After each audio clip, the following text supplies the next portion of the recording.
Hello दोस्तों, आज सुनने जा रहे हैं सैलाब प्रकाशन 2017। लेखिका है आपकी चिरपरिचित लता तेजेश्वर रेणुका, मुंबई से।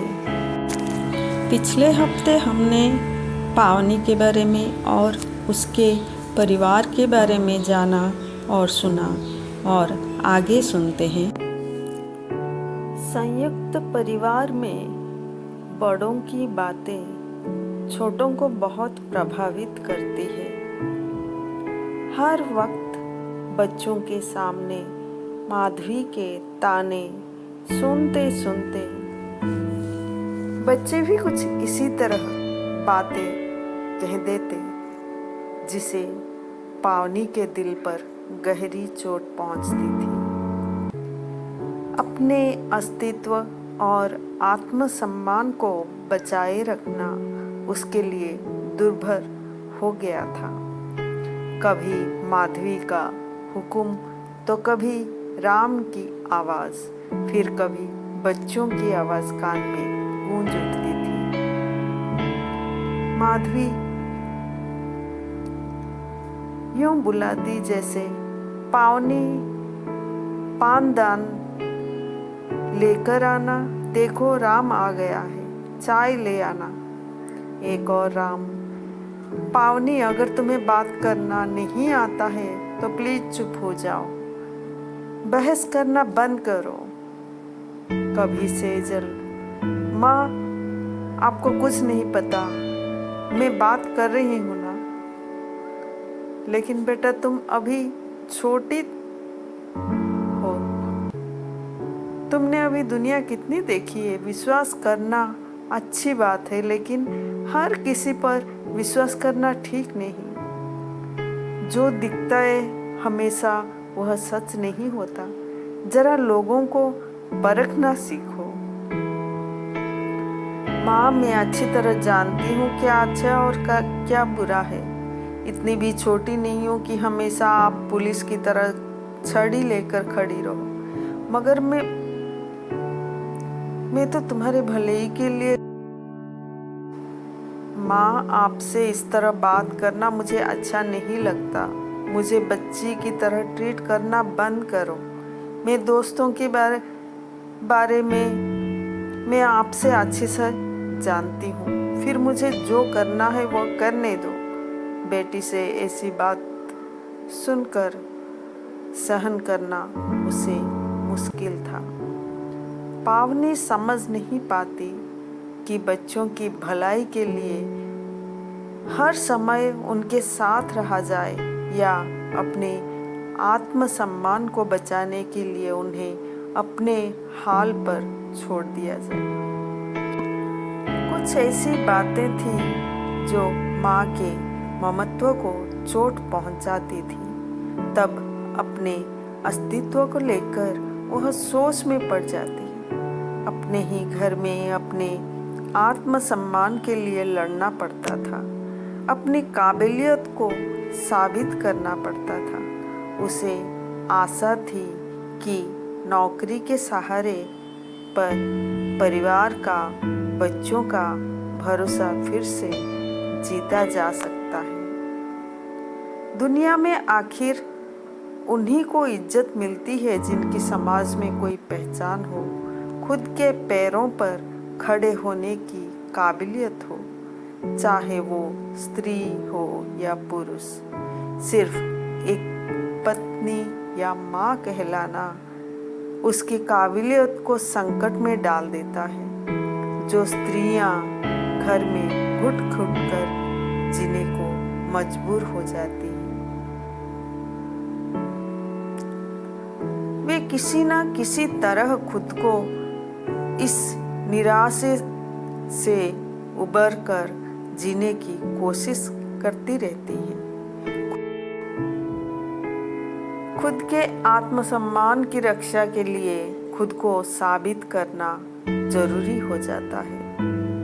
उनके अंदर जो ज्वाला होती है उस ज्वाला को हर हाल में बाहर निकालना बहुत जरूरी हो जाता है। चार दीवारों में उनका अस्तित्व उजाले में आने से पहले ही अंधकार में खो जाता है। मैंने कितनी स्त्रियों को देखा है जो अपनी रसोई से बाहर निकलकर आज़ाद होना चाहती है, लेकिन उस जंजाल भरी जिंदगी में इस तरह खोए रहती है कि जहां अपनी इच्छाओं के कोई मायने भी उन्हें ज्ञात नहीं होते। जब सेजल 18 साल की थी तब घर के सारे सदस्य हरिद्वार जाने का फैसला लिया, लेकिन मौके पर सेजल की बीमारी हो जाने से सेजल के साथ राम और पावनी को रुकना पड़ा और सृजन अपने माता पिता को हरिद्वार दर्शन करवाने साथ लेकर गया। दुर्भाग्यवश हरिद्वार में हुई त्रासदी ने सभी को बहा ले गया। इस झटके ने राम और पावनी को जीवन से बड़ों का साया छीन लिया। उनके साथ गया देवर सृजन का भी कोई पता न चला। कुदरत भी क्या क्या खेल दिखाती है, कभी मानवीय दुर्घटना तो कभी कुदरत का कहर जीवन को अस्त व्यस्त करके रख देता है। एक ही पल में संयुक्त परिवार एकल परिवार में तब्दील हो गया। इस दुर्घटना ने राम को झकझोर कर रख दिया। एक साथ माँ, बाबूजी और भाई सृजन का चले जाने से वह टूट गया था। अपने जीवन में पावनी जो कुछ अनुभव किया वह दुखद था। इसलिए स्त्री पर होती घरेलू हिंसा पावनी को व्यथित कर देती थी। कई ऐसी महिलाएं भी हैं जो 2-4 प्यार भरी बातों के लिए भी तरसती रह जाती हैं। तब उन्हें दोस्ती की जरूरत पड़ती है। दोस्त की कमी से वे अकेली हो जाती हैं। जिंदगी में कोई ऐसा हो जिससे अपने दिल की बात कह सके, जिससे मन हल्का हो सके।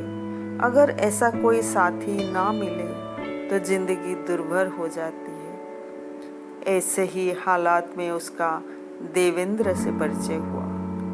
देवेंद्र एक आभासी दुनिया का साथी, एक ऐसा दोस्त जिसे उसने कभी देखा ही नहीं। कंप्यूटर के दुनिया में एक दिन अचानक उससे परिचय हुआ।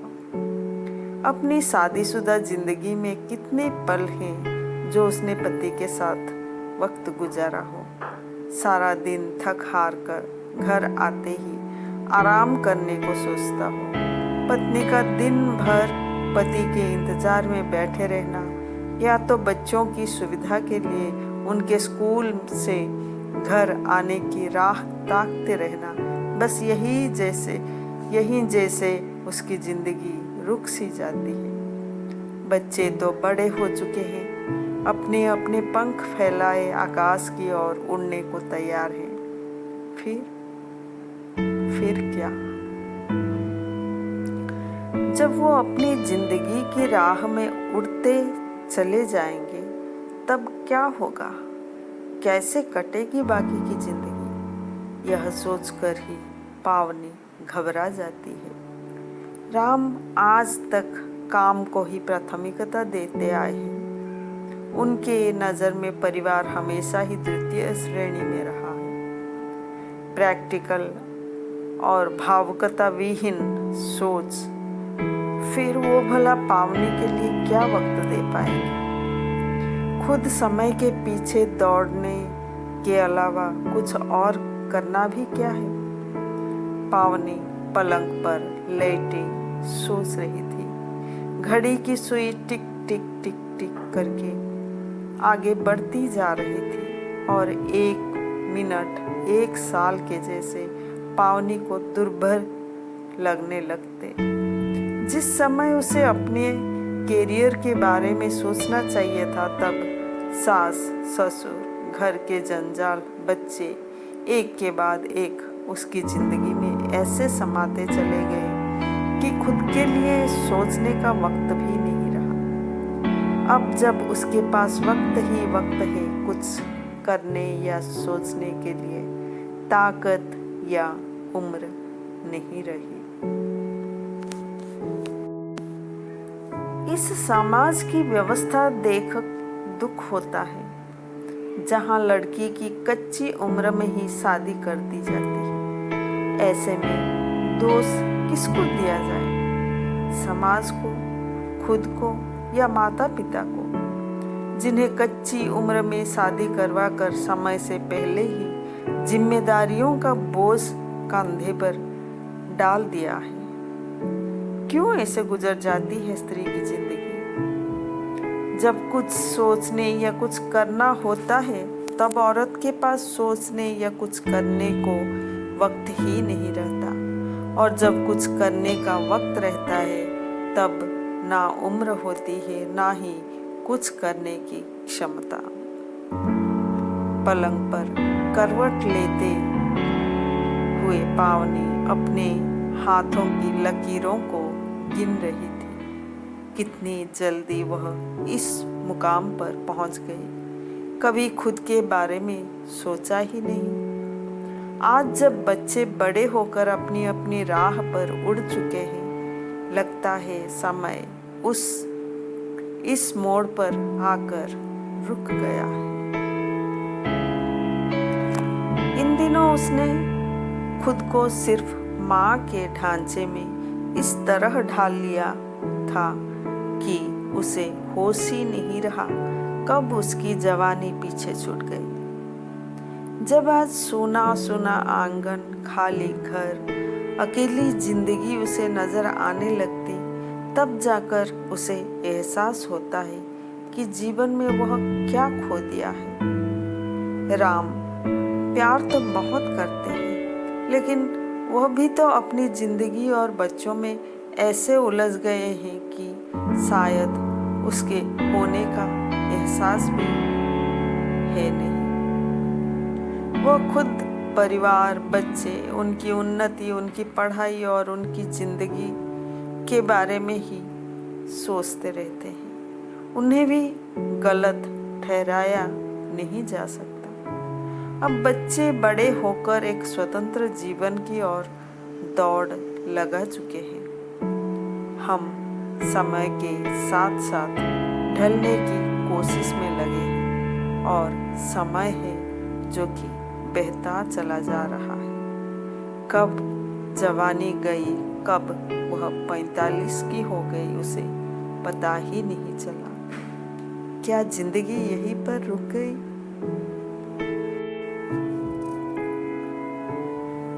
पावनी उठकर बैठ गई। नहीं, अभी उसकी जिंदगी रुकी नहीं है, बल्कि अभी शुरू हुई है। अब वो जिंदगी से हार मान नहीं सकती। खुद को फिर से खड़ा करना होगा। जिंदगी को नए तरीके से शुरू करनी होगी। वह पलंग से उठकर अलमारी की तरफ चल पड़ी। दरवाजा खोलकर अलमारी की छानबीन करने लगी। नीचे दबे हुए कपड़ों को अलग कर अलमारी के कोने में रखी एक फाइल को बाहर निकाला। फाइल धूल से भरी पड़ी थी, जिसकी सालों से किसी ने हाथ ना लगाया हो। सारी फाइलें एक एक कर बाहर निकाली। कुछ के रंग पीले पड़ चुके थे, तो कुछ के अक्षर साफ नजर नहीं आ रहे थे। फिर भी उन्हें एक एक कर समेटने लगी। इन 25 सालों में आज तक इनकी जरूरत नहीं पड़ी, और आज इनके शरीर में जैसे जान आ गई हो। उन सारे सर्टिफिकेट को एकत्र कर एक एक कर पढ़ने लगी। फिर उन्हें समेट कर अलमारी के एक कोने में छुपा कर रखती है, जिससे किसी की नज़र आसानी से उस पर ना पड़े।